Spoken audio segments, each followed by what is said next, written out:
জানিয়ে দিব এই মুহূর্তে আমাদের হাতে এসেছে বাংলাদেশের গুরুত্বপূর্ণ আপডেট সংবাদের শিরোনাম। শুরুতেই থাকছে একটি চাঞ্চল্যকর প্রতিবেদন।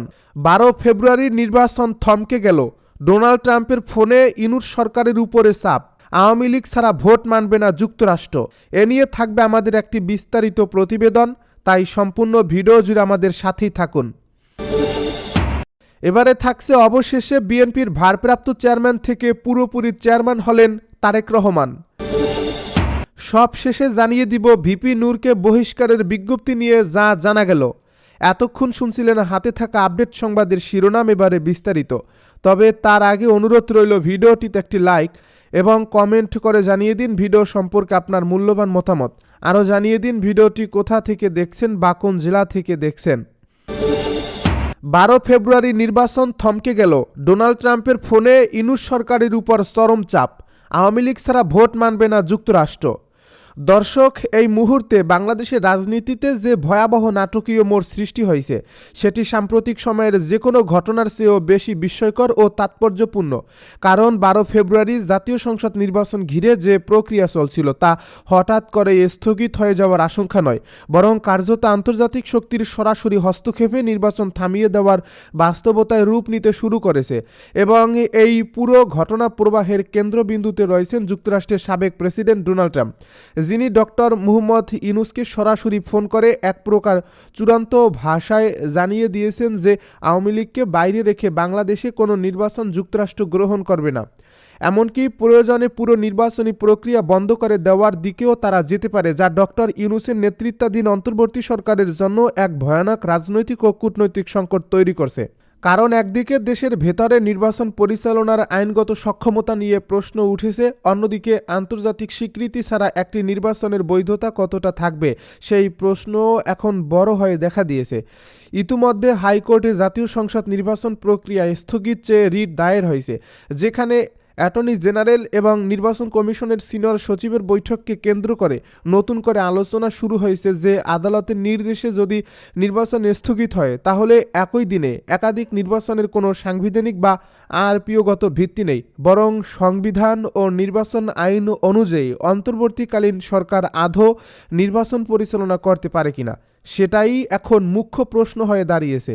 কারণ অনেক রাজনৈতিক দল অভিযোগ করছে যে তাদের রাজনৈতিক কার্যক্রম স্থগিত রাখা হয়েছে, নির্বাচনে অংশগ্রহণের সুযোগ দেওয়া হচ্ছে না, যা একটি অন্তর্ভুক্তিমূলক নির্বাচনের মৌলিক ধারণার সঙ্গে সাংঘর্ষিক। ঠিক এই জায়গাতেই যুক্তরাষ্ট্রের অবস্থান স্পষ্ট হয়ে উঠছে যে আওয়ামী লীগ ছাড়া কোনো নির্বাচনই গ্রহণযোগ্য নয়।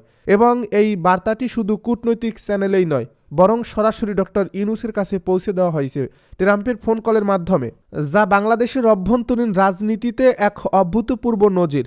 যুক্তরাষ্ট্রের ধারণা অনুযায়ী আওয়ামী লীগকে বাইরে রেখে যদি বিএনপি বা অন্য কোনো শক্তি ক্ষমতায় আসে তবে তারা ইসলামী চরমপন্থা ও উগ্রবাদের উত্থান ঠেকাতে সক্ষম হবে কিনা সে বিষয়ে তাদের গভীর সন্দেহ রয়েছে।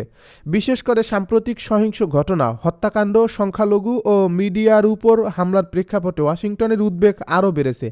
আর এই কারণেই খলিলুর রহমানকে হঠাৎ করে ওয়াশিংটনে ডেকে নেওয়া হয়েছে, যেখানে মার্কিন পররাষ্ট্র দপ্তরের শীর্ষ কর্মকর্তাদের সঙ্গে তার বৈঠক হচ্ছে। আলোচনা হচ্ছে শুধু নির্বাচন নয়, বরং বাংলাদেশ যুক্তরাষ্ট্র বাণিজ্য, শুল্ক, নিরাপত্তা, চীন ও পাকিস্তানের সঙ্গে সামরিক সহযোগিতা নিয়েও। কারণ ট্রাম্প প্রশাসন স্পষ্টভাবে মনে করে যে ইউনূস সরকার চীন ও পাকিস্তানের দিকে ঝুঁকে পড়ছে। যুদ্ধবিমান কেনা, সামরিক চুক্তি, অবকাঠামো প্রকল্প সব কিছু মিলিয়ে বাংলাদেশ ধীরে ধীরে এমন একটি কৌশলগত পথে এগোচ্ছে যা যুক্তরাষ্ট্রের ইন্দো প্যাসিফিক নীতির পরিপন্থী। আর এই বাস্তবতায় ট্রাম্প প্রশাসন কোনোভাবেই চায় না যে একটি দুর্বল, বিতর্কিত ও আন্তর্জাতিকভাবে প্রশ্নবিদ্ধ নির্বাচনের মাধ্যমে এমন একটি সরকার ক্ষমতায় আসুক যারা ভবিষ্যতে ইসলামিক খিলাফত ও উগ্রবাদী শক্তির উত্থান ঠেকাতে ব্যর্থ হতে পারে। এ কারণেই সার্জিও গোর, পল কাপুরু, অ্যালিসন হুকারের মতো শীর্ষ মার্কিন কর্মকর্তারা সরাসরি এই ইস্যুতে যুক্ত হয়েছেন এবং দিল্লি ও ওয়াশিংটনের মধ্যে সমন্বয়ের মাধ্যমে ইউনূস সরকারের উপর চাপ বাড়ানো হচ্ছে যাতে দ্রুত একটি অন্তর্ভুক্তিমূলক নির্বাচন আয়োজন করে নির্বাচিত সরকারের হাতে ক্ষমতা হস্তান্তর করা হয় এবং সেই নির্বাচনে আওয়ামী লীগের অংশগ্রহণ নিশ্চিত করা হয়। অন্যথায় যুক্তরাষ্ট্র কূটনৈতিক, অর্থনৈতিক এবং রাজনৈতিকভাবে কঠোর অবস্থানে যেতে পারে, এমন হুমকিও স্পষ্টভাবে ইঙ্গিত দেওয়া হয়েছে। এই অবস্থায় আওয়ামী লীগের জন্য পরিস্থিতি যেন হঠাৎ করেই অনুকূল হয়ে উঠেছে। কারণ দীর্ঘদিন ধরে যে দলটি রাজনৈতিকভাবে কোণঠাসা ছিল সেই দলটিকেই এখন আন্তর্জাতিক শক্তি নির্বাচনের অবিচ্ছেদ্য অংশ হিসেবে দেখেছে। আর প্রশ্ন উঠছে 12 ফেব্রুয়ারি নির্বাচন কি আদৌ অনুষ্ঠিত হবে, নাকি শেষ মুহূর্তে আন্তর্জাতিক চাপে তা পুরোপুরি স্থগিত হয়ে যাবে? নির্বাচন হলে তা কি বৈধ হবে? আর যদি আওয়ামী লীগ ছাড়া নির্বাচন হয় তাহলে সেই নির্বাচন কি দেশের ভেতরে ও বাইরে টিকে থাকতে পারবে? এই সব প্রশ্নের উত্তর এখনও অনিশ্চিত। তবে একটি বিষয় নিশ্চিত, বাংলাদেশের রাজনীতি এখন আর কেবল অভ্যন্তরীণ ইস্যু নয়, এটি সরাসরি বৈশ্বিক শক্তির হিসাব নিকাশের অংশ হয়ে গেছে। যেখানে ডোনাল্ড ট্রাম্পের একটি ফোন কলই 12 ফেব্রুয়ারি নির্বাচনকে থামিয়ে দেওয়ার মতো শক্তি ধরে রাখে। অবশেষে বিএনপির চেয়ারম্যান হলেন তারেক রহমান। বিএনপির চেয়ারম্যান হিসেবে দায়িত্ব গ্রহণ করেছেন দলটির ভারপ্রাপ্ত চেয়ারম্যানের দায়িত্বে থাকা তারেক রহমান। শুক্রবার রাতে দলের গঠনতন্ত্র অনুযায়ী বিএনপির চেয়ারম্যান হিসেবে দায়িত্ব গ্রহণ করেন তিনি।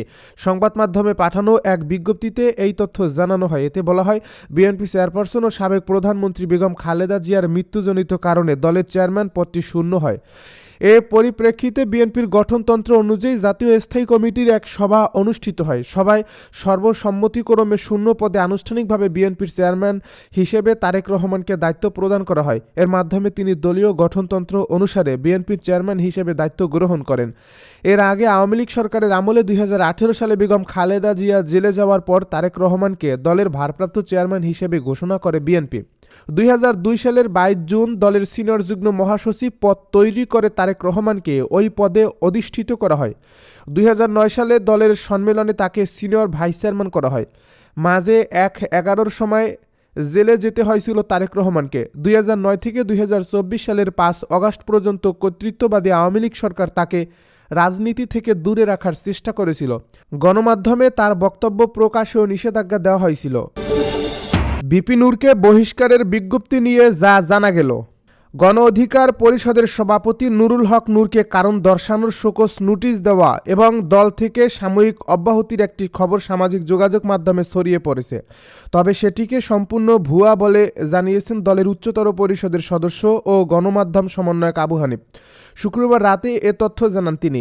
এছাড়া শুক্রবার প্রকাশিত এক অডিও বার্তায় দলের ভারপ্রাপ্ত সাধারণ সম্পাদক হাসান আল মামুন জানান, আর তার স্বাক্ষর জাল করে উদ্দেশ্য প্রণোদিতভাবে একটি মিথ্যা প্রেস বিজ্ঞপ্তি ছড়ানো হয়েছে, যার লক্ষ্য দলটির ভাবমূর্তি ক্ষুণ্ণ করা। হাসান আল মামুন বলেন, ভাইরাল হওয়া প্রেস বিজ্ঞপ্তিটি পুরোপুরি বানানো।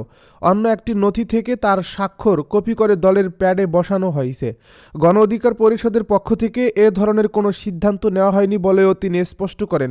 তিনি সবাইকে এই পরিকল্পিত গুজবে বিভ্রান্ত না হওয়ার আহ্বান জানান। দলটির পক্ষ থেকে জানানো হয়, রাজনৈতিক সুবিধা নেওয়ার উদ্দেশ্যে তৃতীয় একটি পক্ষ এই অপপ্রচারে জড়িত।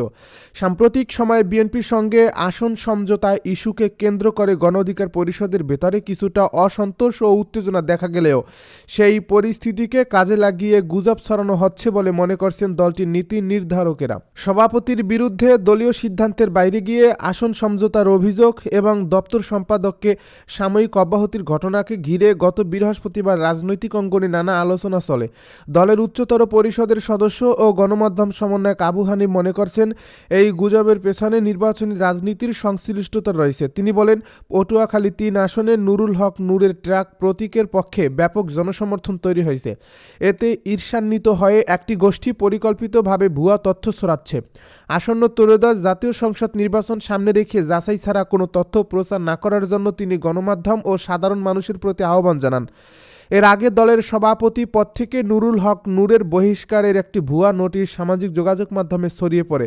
ভুয়া এই নোটিশটিতে বলা হয়, গণ অধিকার পরিষদের উচ্চতর পরিষদ, কেন্দ্রীয় সংসদ, জেলা প্রতিনিধি, অঙ্গ সংগঠনের নেতা ও মনোনীত পদপ্রার্থীকে অবহিত না করে আসন্ন ত্রয়োদশ জাতীয় সংসদ নির্বাচনকে কেন্দ্র করে গণ অধিকার পরিষদের নির্বাচনী জোট বা আসন সমঝোতার বিষয়ে একক সিদ্ধান্ত নিয়ে আপনি দলীয় শৃঙ্খলা ভঙ্গ করেছেন, যা দলের ভাবমূর্তি ও ঐক্যের জন্য চরম হুমকি স্বরূপ। এমত অবস্থায় উচ্চতর পরিষদের নির্দেশনা মোতাবেক দলীয় শৃঙ্খলা ভঙ্গের দায়ে আপনাকে গণ অধিকার পরিষদের সভাপতির পদসহ দলের সব পর্যায়ের দায়িত্ব থেকে সাময়িক বহিষ্কার করা হলো।